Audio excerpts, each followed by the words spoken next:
दोस्तों क्या आपको पता है कि सिर्फ हमारे भारत देश के अंदर per day 65 crore cigarettes P जाती है। भाई 65 करोड़। और दोस्तों ये तो सिर्फ इंडिया की बात हो गई, लेकिन अगर इसको वर्ल्ड इंडेक्स में देखा जाए ना तो ये नंबर बिलियंस में हो सकता है, क्या पता ट्रिलियंस में भी हो। लेकिन दोस्तों क्या आपको पता है कि जिस तंबाकू को हम लोग जहर कहते हैं, जो कि ऑफकोर्स है भी, उसे पुराने जमानों में बीमारियों को क्योर करने के लिए यूज किया जाता था। हाँ भाई मैं झूठ नहीं बोल रहा, ये बिल्कुल सच है। पुराने जमाने में टोबैको को दवा के रूप में यूज किया जाता था।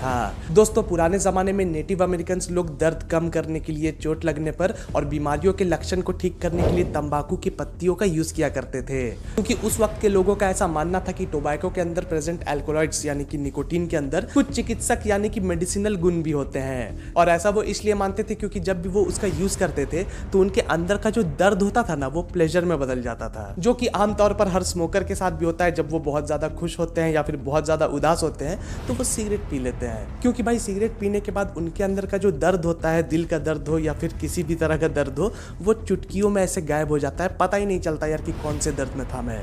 तो हाँ भाई यहाँ पे एक यूनिवर्सल ट्रूथ निकल कर तो यही आ रहा है कि पीने से दिल का दर्द हो या फिर शरीर का दर्द कम जरूर होता है। लेकिन खैर हम पुराने जमाने की बात कर रहे थे, तो पुराने जमाने में देखो क्या होता था कि लोग टोबैको की पत्तियों को पीस कर या फिर उनका लेप बनाकर अपने इन्फेक्टेड जगह पे लगा लिया करते थे। कभी कभी वो सिर्फ टोबैको की पत्तियों का ही यूज करते थे, और कभी कभी जब दर्द ज्यादा होता था, चोट ज्यादा लगी होती थी, तो वो लोग दूसरी जड़ी बूटियों के साथ भी टोबैको की पत्तियों को पीस कर उनका लेप बनाकर अपने इन्फेक्टेड एरिया पर लगा लिया करते थे। लेकिन फिर एक दिन किसी ने इस टोबैको को मुंह के अंदर डाल लिया, उसको खाने में मजा आ गया, चबाने में मजा आ गया, और फिर धीरे धीरे ये टोबैको का नशा लोगों के अंदर बढ़ता ही चला गया और एक दिन बना सिगरेट, जो कि आजकल यंगस्टर्स का फेवरेट बन चुका है। लोग कूल बनने के लिए, स्टाइल मारने के लिए सिगरेट पीते हैं भाई। और मूवीज के अंदर जो हमारे फेवरेट सुपरस्टार्स होते हैं वो भी सिगरेट को ही सिंबलाइज करते हैं, खुद को कूल दिखाने के लिए। लेकिन दोस्तों क्या आपने सोचा है कि सिगरेट, जो कि सभी टोबैको मटेरियल्स में सबसे ज्यादा बिकने वाला प्रोडक्ट है, उसका आखिर आविष्कार कैसे हुआ? आखिर किसने सिगरेट को बनाया, क्यों बनाया और किस तरीके से बनाया? आइए जानते हैं आज की इस वीडियो में। दोस्तों बात है 19वीं सेंचुरी की, जब सिगरेट का आविष्कार नहीं हुआ था, लेकिन फिर भी लोग स्मोक किया करते थे, क्योंकि टोबैको तो बहुत पहले से ही हमारे पास अवेलेबल था। तो इसलिए कुछ लोग पाइप्स में इन टोबैको को डालकर, कुछ लोग सिगार में या फिर बीड़ियां बनाकर टोबैको को पिया करते थे। लेकिन दोस्तों साल 1840 की बात है कि एक फ्रेंच सोल्जर जीन निकोट ने इस टोबैको को यूरोप में पॉपुलर किया। उन्होंने धीरे धीरे इस टोबैको को यूरोप के लोकल्स को सेल करना शुरू कर दिया और वहां से बहुत सारे पैसे भी कमाने शुरू कर दिए। और जैसा कि हम लोग जानते हैं कि जो लोग एक बार टोबैको को मुंह में ले लेते हैं तो फिर धीरे धीरे उसका नशा बढ़ता ही चला जाता है। एंड दैट्स व्हाई 1860 आते आते पूरे यूरोप और अमेरिका में टोबैको फैल चुका था, लोग इसका शिकार बन चुके थे और लोगों को फूकने में बहुत मजा भी आ रहा था। बट दोस्तों चलो 1860 आते आते तो लोगों को सिगरेट पीने की आदत लग चुकी थी, बहुत ज्यादा कस्टमर्स बन चुके थे सिगरेट्स के। लेकिन इससे जस्ट 11 साल पहले, क्योंकि कहानी असली यहीं पे है, इससे जस्ट 11 साल पहले इस इंसान ने कुछ इन्वेंट किया। बट कौन है ये? तो दोस्तों ये है चेन स्मोकर्स के और हमारे इस कहानी के हीरो, जिनका नाम है चार्ल्स कनिंघम बॉयकॉट। ये है एक बहुत बड़े बिजनेसमैन, और जब इन्होंने देखा कि टोबैको की पॉपुलैरिटी बहुत ज्यादा बढ़ चुकी है, लोगों को स्मोकिंग में मजा आ रहा है, मतलब कि वो देखते थे ना कि लोग सिगार बना रहे हैं, कुछ लोग बीड़ियां पी रहे हैं। अब सिगार तो वहीं पी सकता था जिसके पास पैसे हो, और बीड़ी वहीं पीता था जिसके पास पैसे ना हो। अब सिगार तो थोड़ा बहुत ठीक ही था, लेकिन जो लोग बीड़ियां पी रहे थे ना, तो उन्होंने देखा कि यहाँ पे कोई फिल्टर वगैरह तो है नहीं, और जो लोग बीड़ियां पी रहे हैं तो डायरेक्ट धुआं उनके अंदर जा रहा है, जो कि सही नहीं है।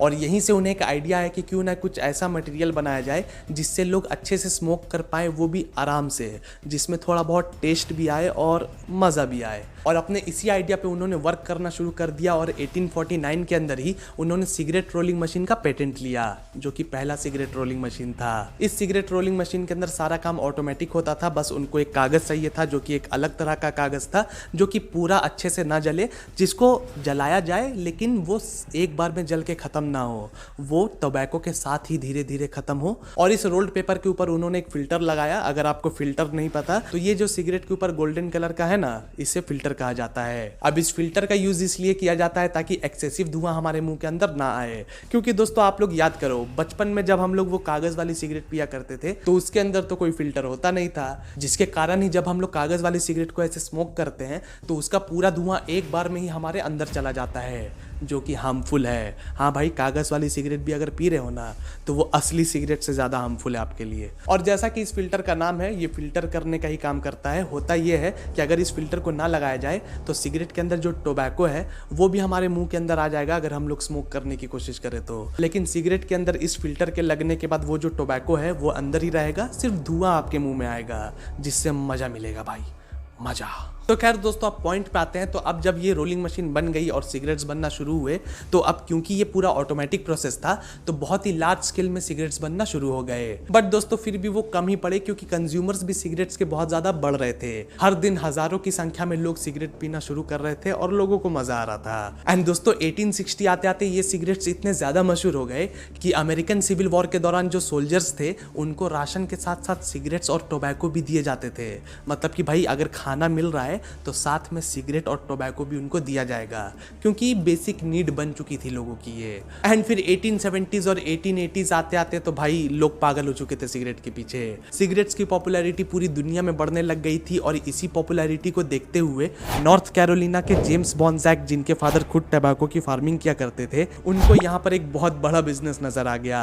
एंड दैट्स वाई 1881 के अंदर उन्होंने एक इंप्रूव्ड सिगरेट रोलिंग मशीन बनाई जो हर दिन लगभग 1,20,000 सिगरेट्स को प्रोड्यूस कर सकता था। लेकिन दोस्तों फिर से वही बात, जितने सिगरेट्स बनते गए उतने ज्यादा कंज्यूमर्स भी बढ़ते चले गए। एंड इतने सारे कंज्यूमर्स होने की वजह से सिगरेट्स का मार्केट इतना बड़ा हो गया कि जो बड़ी बड़ी कंपनीज थी वो भी अपने फ्रेंचाइजेस देने लग गई इन सिगरेट कंपनीज को, ताकि उनकी ब्रांड वैल्यू बने और वो पैसा भी कमा पाए। ड्यूक्स अमेरिकन टोबैको कंपनी और एलन एंड जिंटर वो पहले कंपनीज बने जिन्होंने इन सिगरेट्स को अपना नाम दिया, अच्छे से इनकी पैकेजिंग करवाई और अपने पैसों के दम पर बड़े बड़े एक्टर्स से इनका प्रमोशन भी करवाया, जिससे कि सिगरेट्स की पॉपुलैरिटी और बढ़ गई, क्योंकि अब न्यूज़पेपर्स में और मैगजीन्स में भी सिगरेट्स का इश्तेहार आने लग गया। और दोस्तों इसका मार्केटिंग का तरीका तो भाई वाह, क्या मार्केटिंग थी। सिगरेट्स की मार्केटिंग इस तरीके से की गई कि भाई जो भी सिगरेट्स को पिएगा वो कूल है, वो ग्लैमरस है, भाई उसके कदमों में तो दुनिया है। और भाई वो चीज़ आज भी हो रही है, भले ही smoking is injurious to health लिख दिया जाता है, लेकिन मूवीज़ में भी हम लोग देखते हैं कि किस तरह हमारे जो फेवरेट कैरेक्टर्स होते हैं, फेवरेट हीरो होते हैं,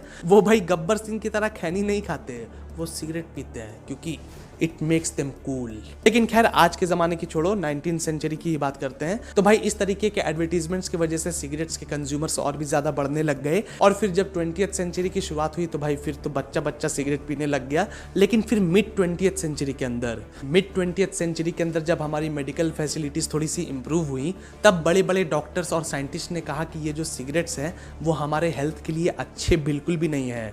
इनफैक्ट इन सिगरेट्स को रेगुलरली कंज्यूम करने की वजह से हमें हार्ट की बीमारी हो सकती है और लंग कैंसर का तो भाई पूरा का पूरा चांस है। और भाई ये सच जब लोगों को पता चला तो तब तक तो देर हो चुकी थी, क्योंकि लोग चाह कर भी सिगरेट्स को नहीं छोड़ पा रहे थे, की आदत हो जाती है ना।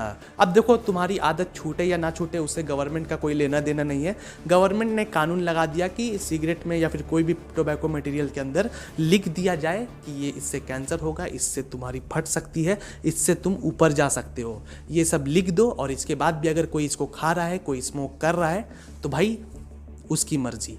धीरे धीरे बहुत सारे अवेयरनेस और एंटी स्मोकिंग प्रोग्राम्स भी चलाए गए, जिससे कि थोड़े बहुत लोगों ने कंट्रोल किया, लेकिन फिर भी इसकी पॉपुलैरिटी बढ़ती ही चली गई और आज भी बढ़ती ही जा रही है, जिसको भाई कोई भी नहीं रोक सकता। सरकार तो बिल्कुल नहीं रोकेगी, क्योंकि मोटा टैक्स आता है वहाँ से।